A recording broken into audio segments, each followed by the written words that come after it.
Gentlemen, the time has come once again to discuss things.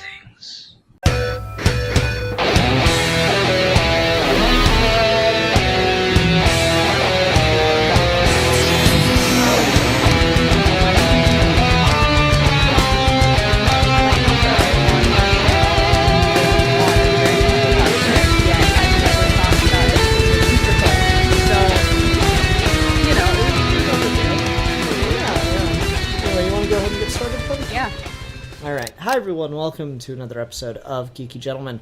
I am Sid Part 2, joining me today is the wonderful Curious Lo. Hello. Hello. We are continuing our character discussions today, and Lo is on as a special guest because we're talking about what character? We're talking about, oh gosh, what is his full name? Albus, Wulfric, Brian, Dumbledore. I'm missing one. Albus? Albus, Wulfric, Brian... Percival, There's Percival yeah. in there somewhere. Oh crap, I'm such a bad Harry Potter fan that I don't have this memorized. Yeah, like you're not even really a fan. Get the fuck out. God, you come on this channel with your wand waving, trying to profess your fake fangirling. Albus, Percival, Wulfric, Brian, Dumbledore. There, we got it. Yeah, good. Yeah, I totally did not look that up. Your fake fangirling. All right. Anyway. Yeah, so, I don't know, I wanted to discuss a wizard because wizarding has been on my mind lately, and I've been kind of in a mood to go back to some of the Harry Potter stuff. I grew up with Harry Potter, like a lot of people my age, read the books as they were coming out, watched the movies, all that jazz. Not the biggest Harry Potter fan in the world or anything, but I certainly like it. I got a Death Eater wand, my wife has a Hermione Granger wand, so, you know, things are going. I have my own wand that I got at the Wizarding World of Harry Potter, where I was chosen during the wand ceremony, and it's not a replica wand. It's like I mean, you know, there's a million of this specific wand, but it's not like after a specific character. I'm very proud of it. It's my fave. Oh, that's really cool. Damn. All right. So yeah, I figured let's talk about someone from Harry Potter, and Dumbledore seems to be the most interesting character in Harry Potter, I feel. Oh, definitely. Especially because he's not one of your, like... I mean, he is a main character. Harry Potter is kind of an ensemble cast. Obviously, it's mostly filtered through Harry, but you have a lot of very active secondary characters, I guess. And he's one of them, for sure. But he's got... I mean, I'm sure we'll get into it. There's obviously some iffiness as far as what is considered part of his character if it's not actually in the text, but like, and it's just J.K. Rowling being like, hey, I wrote a bunch of other stuff that I've never released. He's gay. Yeah. Which, like, oh my gosh, inclusion is amazing, but I feel like you should actually include the inclusion. Yeah, that's actually a good place to start, because it's a really fine and interesting line, because, you know, I am a straight man. I don't feel like a lot of my day-to-day decisions are things I do because of my straightness. You know, what's the way that this was put? Luke Skywalker doesn't have to blow up the Death Star with his gayness. And so, like, I kind of get it on that level, but at the same time, just, like, you can say this character's this, that, or the other all you want, but if you don't show it in any way, shape, or form, then it just kind of becomes... Well, the thing is that so much of, like, and this goes for basically any media for the last, you know, hundreds of years, you know, you have a lot of these characters that a lot of people, like, assume are gay, or, you know, like to look at the evidence that's there and, like, say are gay because there were never any, like, actual gay characters, you know, very few and far between, so you had to do this sort of, like, oh, the evidence is kind of there, like, let's suss this out, you know, I'm going to get my representation even if it's not technically canon, or even if the author maybe intended it but wasn't brave enough, or society wouldn't have let them actually have an open gay character. So there is that whole thing with, like, yes, there is the groundwork there for Dumbledore as far as, like, his whole relationship with oh my god, Grindelwald. where's my Harry Potter knowledge going? Grindelwald. See, I did like research on this and stuff because I didn't want to seem like a scrub compared to you. Listen, And I am did with no all the names. research. I did no research. I mean, other than years and years of being a massive Harry Potter fan, but like I didn't like brush up or anything, so that's why I'm sounding like an idiot. Brushing up. Nah, it's all But you know, it's there, but it's there in the sense that, you know, people have been able to find gay characters even where maybe necessarily that it wasn't meant to be, or it was never specifically said for decades. For, you know, forever, people have been able to find gay characters where maybe there wasn't, or yeah, I'm talking in circles now. I just think that if because she brought it up in such a non, like, yeah, he's gay, like, as if it was like this very obvious, like, so inclusive thing for her to do, when like she didn't really put it out there. And obviously, yes, Dumbledore doesn't need to defeat Voldemort with his gayness, but like it's definitely like it adds such an interesting layer, I guess, to his relationship with Grindelwald, that I wish it had been in there, because it's so, like, I don't know, being in love with the person who turns out to be this huge villain, that's such an interesting story, and in my opinion, a way more interesting one than your best friend turns out to be the villain, which is kind of what's presented in the book. Used trope, yeah. And like what gets particularly annoying about that is, you know, we got the Fantastic Beasts franchise coming out, and we're getting young Dumbledore and Grindelwald in that, and apparently, I mean, unless they're really trying to misdirect by just pissing everybody off, apparently their relationship isn't going to be delved into. And that's where I just kind of get like, oh, that's just disappointing, is all that is. Well, it is taking place after most of their, like, you know, whether or not, because we don't know a ton about the backstory, it's kind of hard to tell how much of it was like reciprocated with Grindelwald, or if it was very much just Albus pining.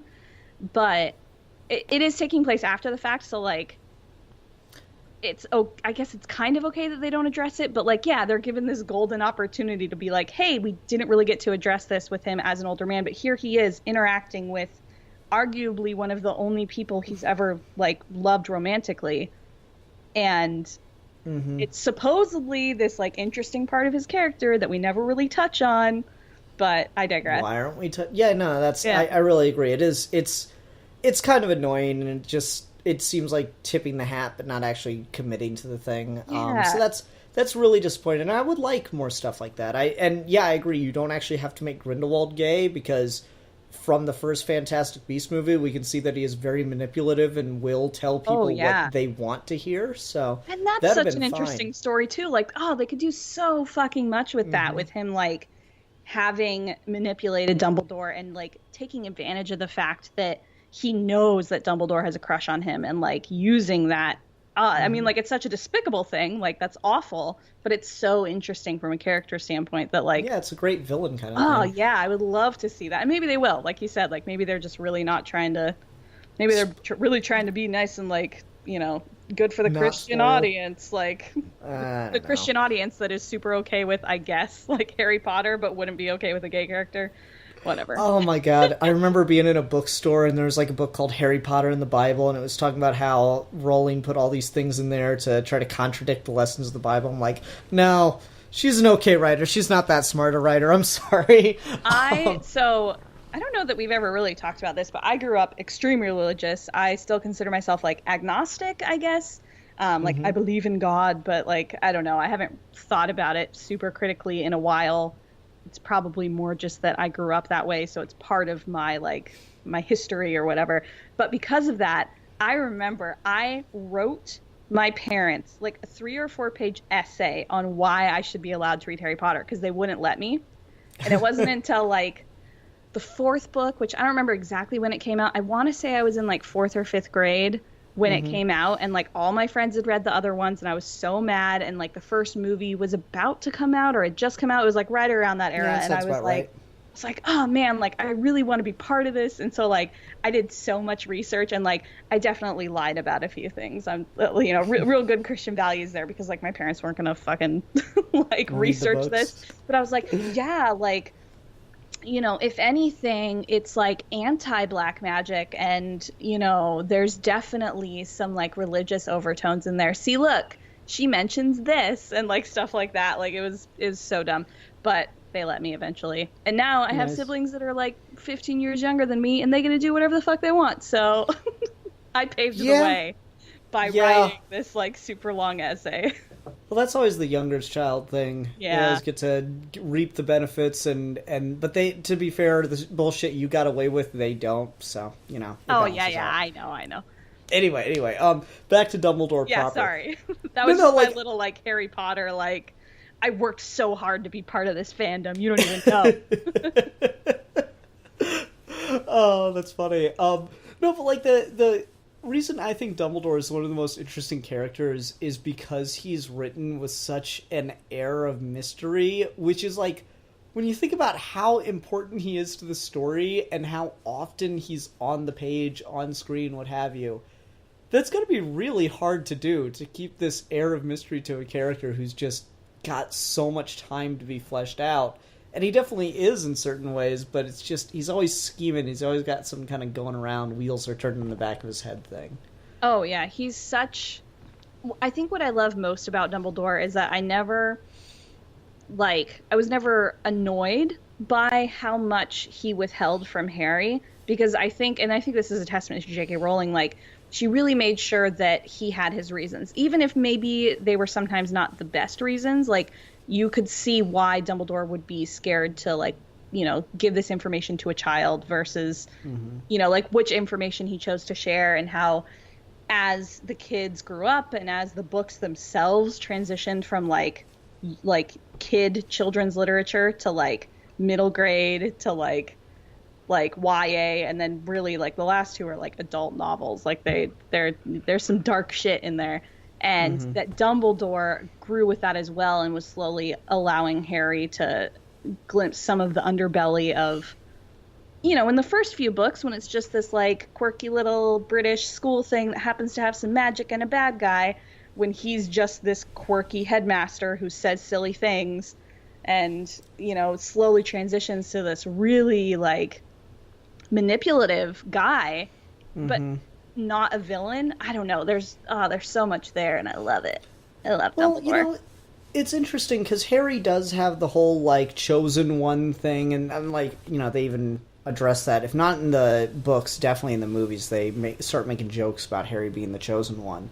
And when you think about that, if you just tell a kid constantly, you're the chosen one, that's probably going to fuck him up. I can't remember what it was, but someone did a great edit in the first Harry Potter movie where Hagrid tells Harry that he's a wizard, and they cut the word wizard, and it's Hagrid going, "You're a Jesus, Harry."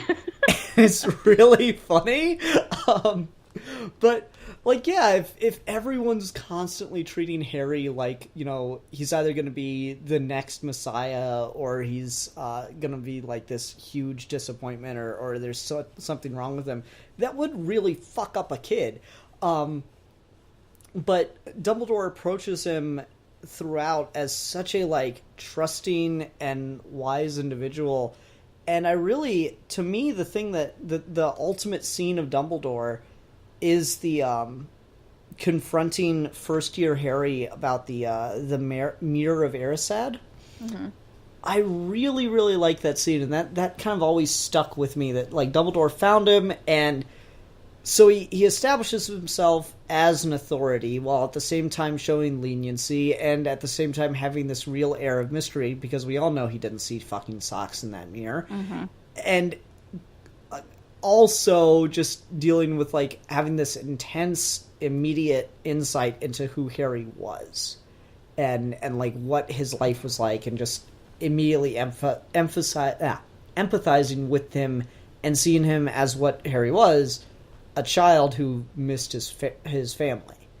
And that's just, I really like how many layers that scene has. And when you start to bring in all the stuff with, like, Harry is very similar to Voldemort, at least from his, like, past, as far as what he went through as a child, like abuse and abandonment and all that, to then have Dumbledore, bringing that layer into it, as I see so much of Voldemort in Harry that I need to do a better job this time. So like there's that level of it where like when he approaches him in that scene, like, you know, there's evidence that he was a lot harder on Tom Riddle than he was on Harry, and to be this sort of like understanding guide as opposed to maybe just a teacher that happens to be nice. Like he goes, I think, a little bit further than he would with other students simply because he can see so much of what happened to Tom Riddle in Harry's backstory.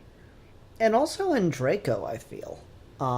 Like, that's the thing is, like, you know, and I'll make jokes about it too, you know, Harry Potter's solely a jock because the principal loves him for absolutely no reason and does backflips to make him happy at the expense of other students. But, like, I can make jokes like that all day, but, you know, that Dumbledore sacrifices himself to ensure that Draco doesn't have to have the guilt of taking a life on his conscience is a really, really great scene. It shows that he's ultimately willing to do anything for his students, no matter what that is.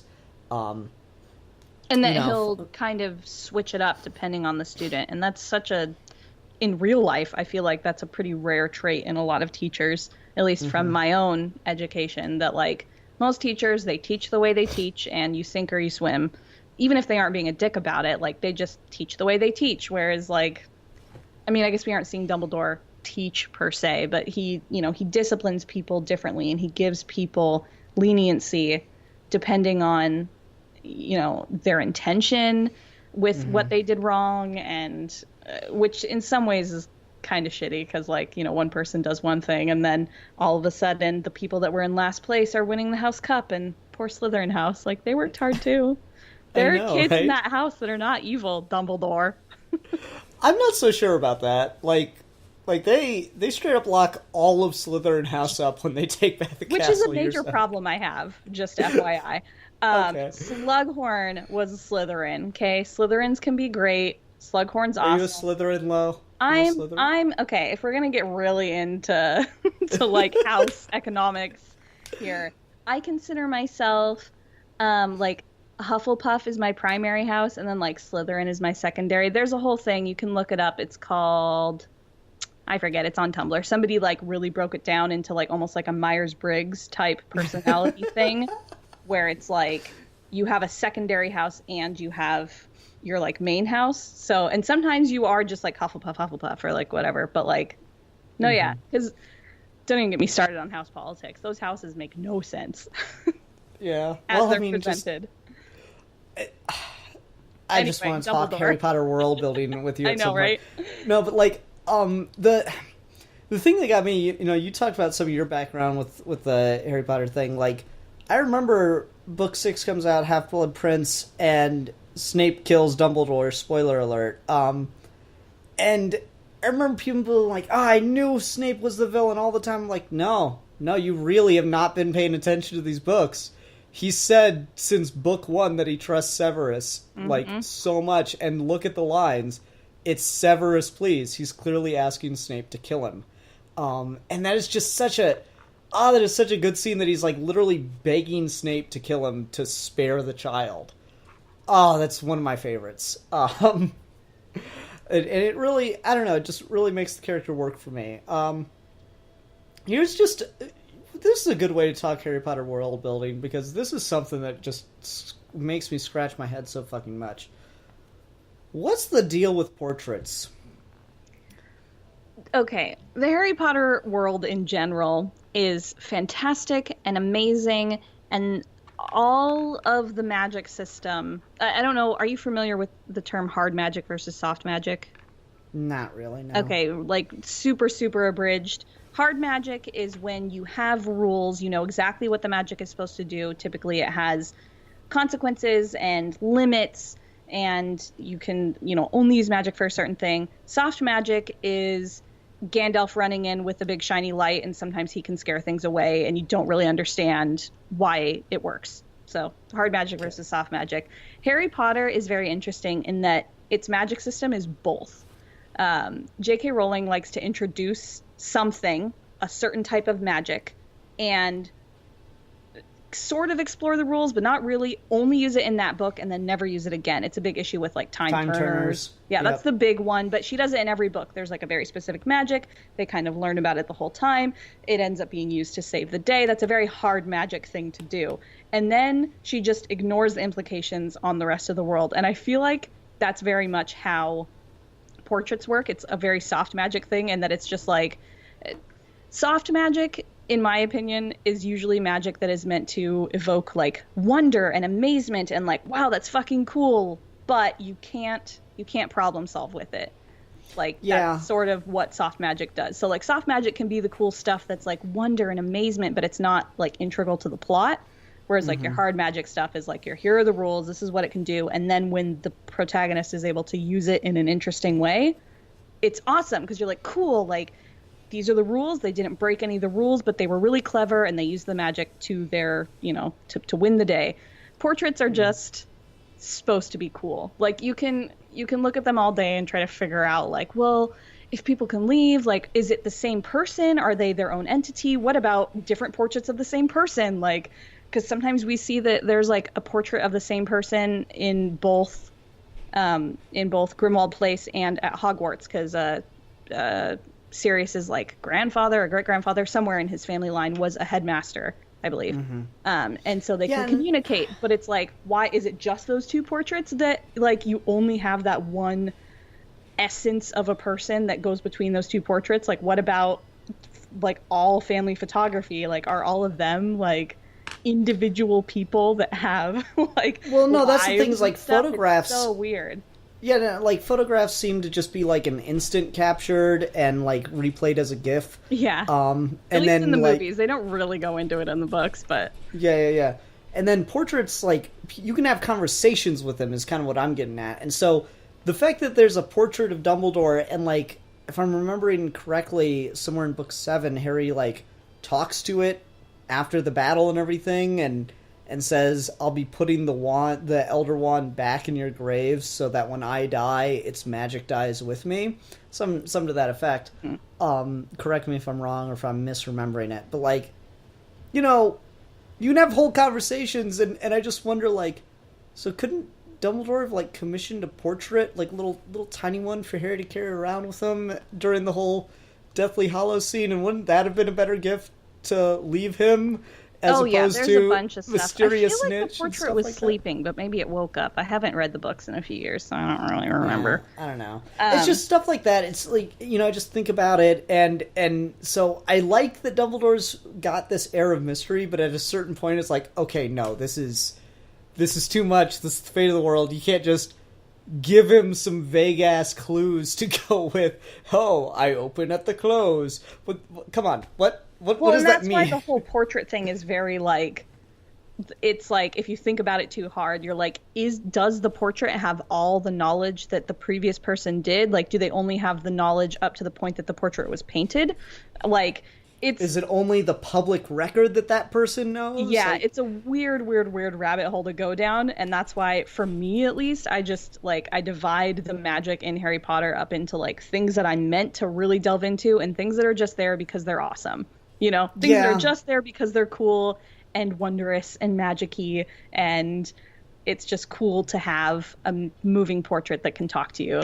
And, something that was created for a book that was originally meant for, like, young kids, like 10-year-olds, and then to have carried that stuff through to an adult novel. Like, there's weird stuff with Harry Potter. I love Harry Potter, but it's also very broken in places. Yeah, no, there's no lying. But so, like, that's just kind of, like, connected to my general thing of, like, Dumbledore comes off like way too much of a plot device sometimes. Like, he's like that shitty DM in a number of ways. Like, dude, just fucking tell me. Like, God damn it. So that gets a little, like, annoying. I don't know if plot armor is the right word, but that definitely feels like the case sometimes. Is he's just gotta do things a certain way because the plot demands it. And that gets on my nerves. But there are other things about Dumbledore that I really, really like. And it's connected to that air of mystery. Again, the way he talks is always very double entendre, and I really like that. to go to Prisoner of Azkaban, the way he talks about the whole, like, before he tells Hermione, like, the only direct instruction he gives her is the number of turns to use. But he, like, goes through this whole thing, and it's so, like, doublespeak before he tells her that. And I really, really like that. It's so great. Oh, yeah. Like, that book is, and I'm definitely not alone, this is not an unpopular opinion, is my favorite book. And it's definitely one of my favorite movies. I love everything about it. I love all of his, like, just his, like, I mean, exactly what you said. I don't want to, like, talk too much about, like, a specific book, but I'm sorry. I'm getting off track. No, it's just, I really like that whole thing, because, he's got, it's the best directed movie, period. But he's got, like, that whole bit where he knows that they're time traveling the whole time, even before he tells them to time travel. And I don't know how, and you're not meant to know how. But he's just like, oh, look at the mountains over here. Soft magic right there. Soft magic mixed with hard magic. I guess. You know, I mean, honestly, you could say, oh, he spotted the children and then spotted them again and put it together in his head.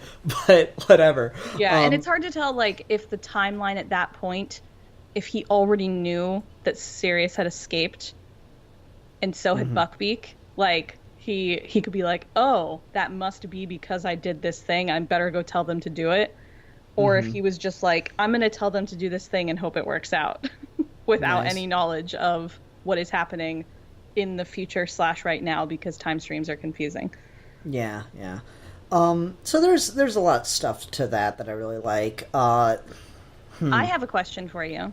What's up? This is maybe not specifically character, but more portrayal of character. Do you have a strong opinion about the two actors in the original movies that played Dumbledore? Because obviously we had one actor for the first two movies, and then with the third movie, the first actor passed away, so they recast, and we have another. And a lot of people have very strong opinions about which one is, like, better or more true to the story, or blah blah blah blah blah. With the exception of him yelling at Harry in Goblet of Fire at the very beginning, Michael Gambon kills the role, but I will say this as kind of my get-out-of-jail-free card. I love the fact that life kind of imitated art, and we got such a different Dumbledore starting with the third movie, because, frankly, that's when Dumbledore does start to change radically. Oh, yeah, and it's that, I've already mentioned it multiple times, but, like, the fact that these books are meant to have grown up with the reader, and that he goes from being this kind of, like, quirky adult, and this is middle grade fantasy, and in middle grade, adults don't know what they're doing, it's all about the kids, like, that's a total trope of that, and then you start to move into kind of young adult, and you, like, you know, young adults and adults know that that's BS, like, you know, kids and adults are both gonna know some right stuff and some wrong stuff, so you have to make him a more complex character. And he can't just be like, all right, I'm going to say a bunch of nonsense words as my toast at the feast at the start of the year. He does. And I think that's the first book. And, like, that's such a silly, quirky thing for, like, we're at a magic school. But as things start to get darker, you have to, by necessity, make him a more complicated character that is actually an active participant. Yeah, so basically the story. What I'm saying is, I think Richard Harris was perfect for the tone of those first two movies, and that's exactly what Dumbledore should have been in those movies. And I think Michael Gambon is perfect for the movies then after that, and the tone that they have. And I don't really know if I'd want to see Richard Harris do it, because Richard Harris would have been required to change his role so much, and so either he wouldn't have done it and the tone wouldn't have fit the same, or he maybe would have, and I just don't know what that would have been. I don't know if he could pull it off the same way Gambon did. Yeah, I mean, it could have been amazing. Sadly, we will never get to find out, but... And I think a lot of it comes down to just direction and you know, the actors doing their job, that as the script becomes more darker, you know, they act it in a more dark manner. Yeah. I've never had a huge preference. I feel the same as you do. I like both of them. Because my favorite movie is the third one, I tend to lean more towards him, just because that's, like, That's like my favorite Dumbledore, is like right in that book. Everything about that book is amazing. Sirius Black is my favorite character. I just love that whole situation. So by necessity, I love Dumbledore as well. And I've also never had a problem. You mentioned the internet's least favorite scene in all of Harry Potter, when he like yells instead of saying it calmly. Like, I don't know. Like, I get why in the book he said it calmly, because that was very much part of his character. And then they made a character choice to have him yell it as they're coming down the stairs. I don't know. I don't think it's that big of a deal. It's like the silliest little thing to zero in on when there's so much that is changed from book to screen in these books. Yeah. No, I agree. It's just one of those things where I'm like, that moment I do remember going like, oh, that's a weird choice. Yeah, it's not the most graceful choice, but it also is like, it's just funny to me that the internet has like latched onto that moment as like the cardinal sin of all Harry Potter, is that he yelled instead of like, I forget what the actual wording is, but like asked quietly or like calmly asked or whatever. I mean, I think what it is people don't know how to intellectually talk about movies, and so like one person will point out kind of a valid criticism, and then everyone latches onto that, and Shots just fired. instead of using it as an actual argument, they just, instead of like inventing an argument for themselves or trying to make a well-reasoned point, they just latch on to one argument that someone pointed out.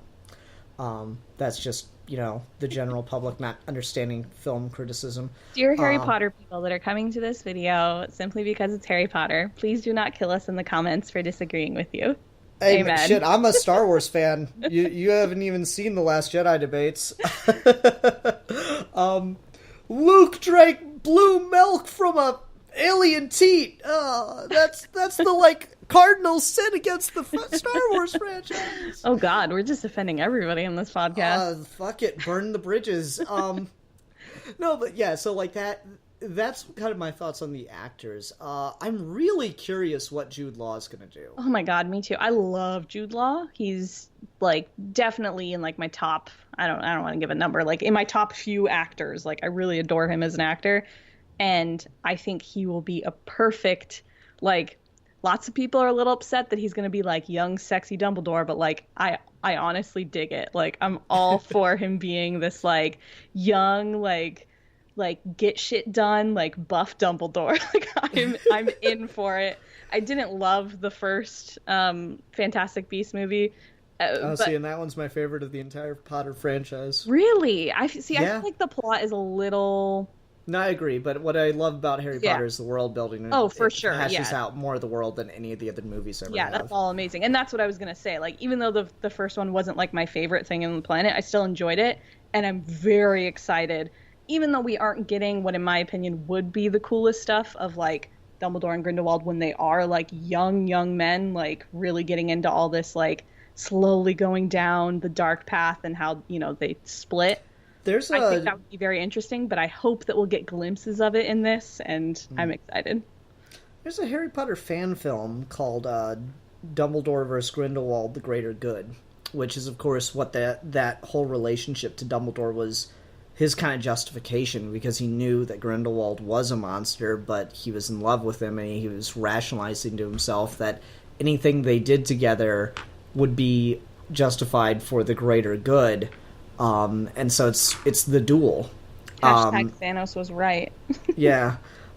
It's the duel, and I watched it once. It's been a while, but I'm gonna have to pick that on Fan Film Reviews, and You'll have to link that to me. Yeah, I can invite you on for the episode and get your thoughts on that too.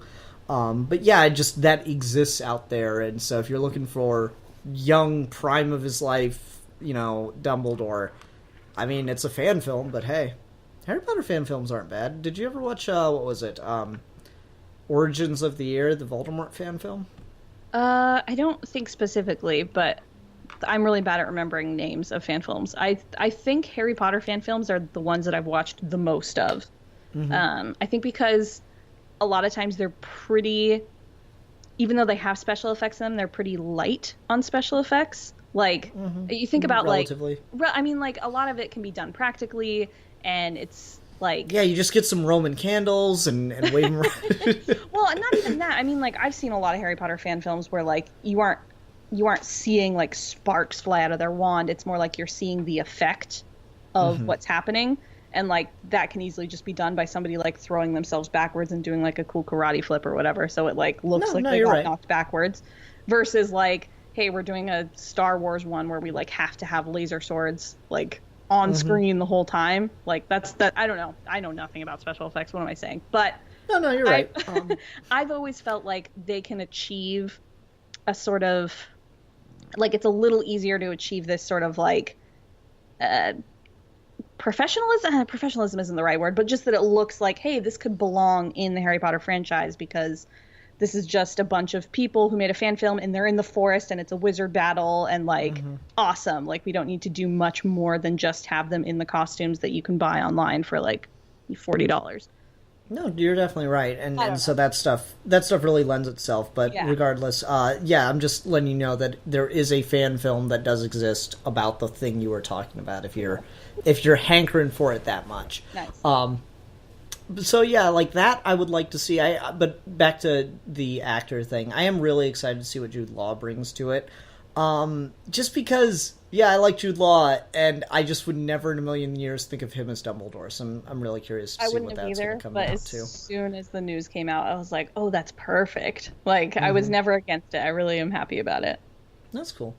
What else can we talk about with Dumbledore? You and I both really like Prisoner of Azkaban. Let me ask you, what are your thoughts on his very different character turn once you get to Order of the Phoenix?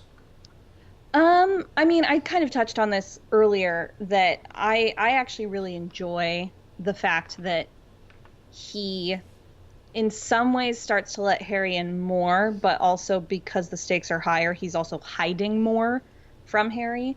And I appreciate the fact that it's because he's scared of the control that Voldemort is getting on Harry's, like, psyche. And I mean, ultimately he was right. Like, they end up going to the Department of Mysteries, like, for basically no reason. Like, nobody was ever in danger there, and they got tricked into getting the prophecy and like blah blah blah. You know, there's a lot of stuff there, and so like, even if maybe he didn't go about it the right way, his actions were, in my mind, justified because he was right. You know, like. He did have a reason to not be giving Harry a lot of info, specifically in that book, because of what was happening between the link of the two of them. And that doesn't necessarily give him a pass for the next book, but also that book is when he starts to like bring Harry with him and like show him all the stuff in the pensieve, and like you really do see him start to open up. I just think that he is torn between the fact that this is a child still. You know, he's a teenager, but he's still a child. He's not an adult yet, and trying to protect him from some of it while still knowing that ultimately he's going to have to sacrifice himself. And I don't know. I think that that's a really hard place to put his character in. And I really appreciate the lengths that he goes to try and give Harry some semblance of normality as a young man for like however long he can. Yeah, that's what I really like about that, too. I know a lot of people I've heard people complain about, oh, he's so mean and irrational, and I'm like, no, that's the time where I feel his air of mystery and keeping things from Harry is really, really justified. Yeah. But there is the underlying ethical issue in the fact that he's reasonably sure that Harry will be able to be brought back because of the Resurrection Stone, or Voldemort will only kill the part of himself that's in Harry, blah, blah, blah. He's reasonably sure of that, but he's not 100%. And so there is this underlying moral quandary of the fact that he basically grooms Harry to be willing to sacrifice himself. Like, he kind of grooms Harry into that person in a number of ways throughout his tutelage at Hogwarts. And so that becomes like that moral question of like, is that ambiguous, or is that just necessary? Oh, it's a whole. That's a thing. That's a quandary for sure. Because like, it is kind of this sort of like, it's for the greater good. Does that ultimately justify the means? Which ties it back into his whole backstory with Grindelwald. That like, you know, if we're doing something and our intentions are pure, do the ends justify the means? And I mean, like, I don't know what my opinion is. I feel I feel like as far as we're presented within the story, it doesn't seem like there is any other way to defeat Voldemort, not truly.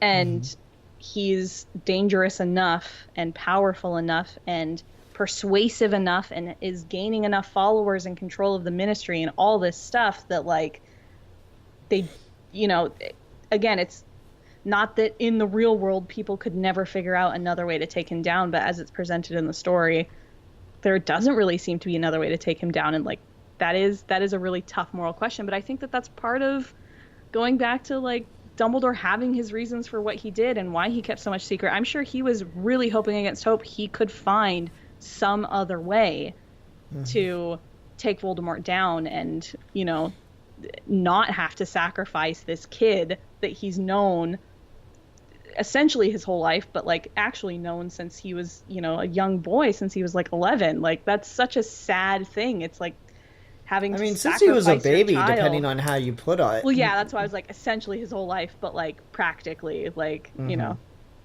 as like a young man, and that's as like a young boy, and that's so sad, but that's what makes it so compelling. I feel like that's what makes Dumbledore such a complex character, is that you see him as ultimately a good guy, but as you peel back the layers, specifically in the last book where you're really getting to know all of his dark secrets, that even people that are essentially good and have the best intentions, like, nobody is an angel, you know? Nobody's this, like, perfect person. You're gonna have tough decisions, and, like, it fell to Dumbledore to make those, and that sucks because he's such a good guy, but, like, yeah, it's complex for sure. No, that's really great that you mentioned the last book, because Rita Skeeter, who's, of course, you know, it's comforting to know that the wizarding world is just as into the tabloid crap as, you know, the real world. People are people, man.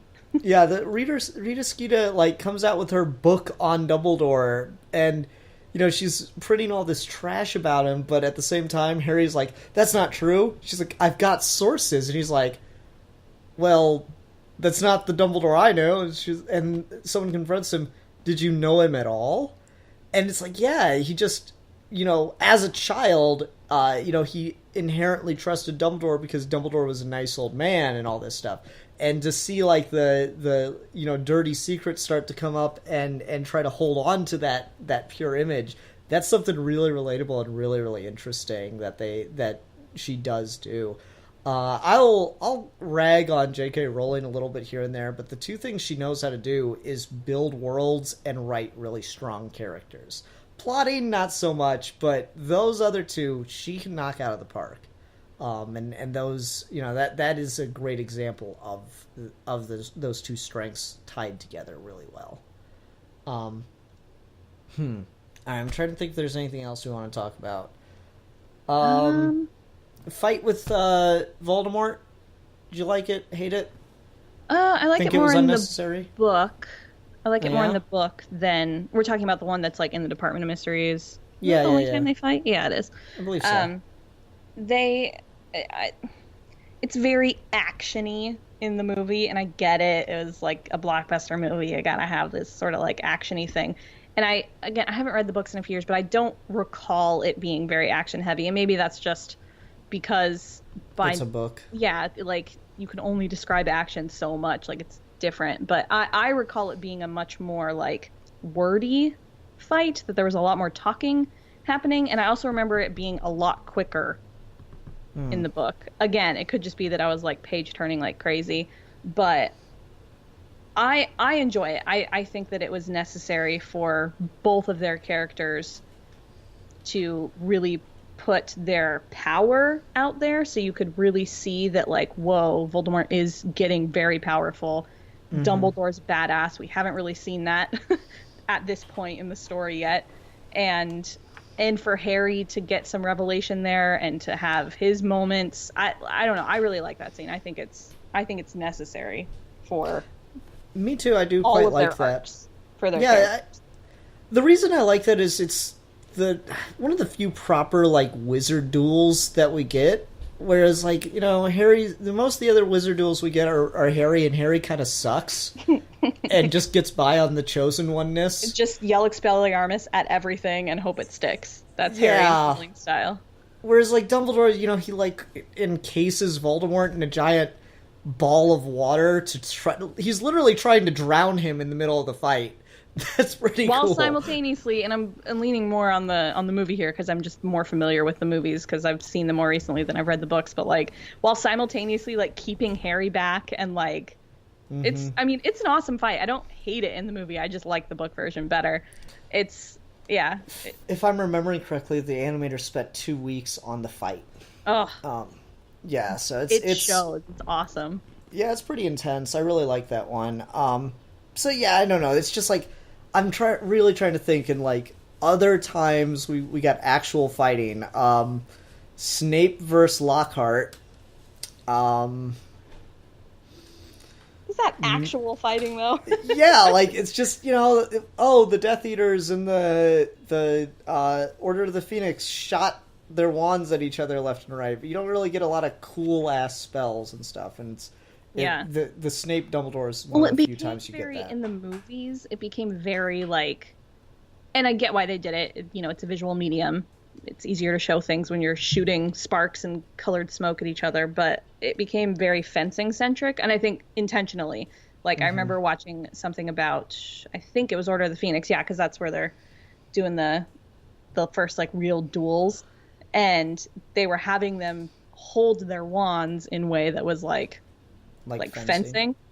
And yeah, like I really do appreciate the fact that at least that fight was more than just shooting smoke at each other. And like you get other things here and there, like what's her name, Jenny Weasley versus Bellatrix Lestrange was cool too. But yeah, that Dumbledore versus Voldemort is pretty freaking epic. Did you mean Molly? Oh, did I say Molly, yeah, my bad. The line that everybody loves to quote, the "not my daughter, you bitch." Alrighty.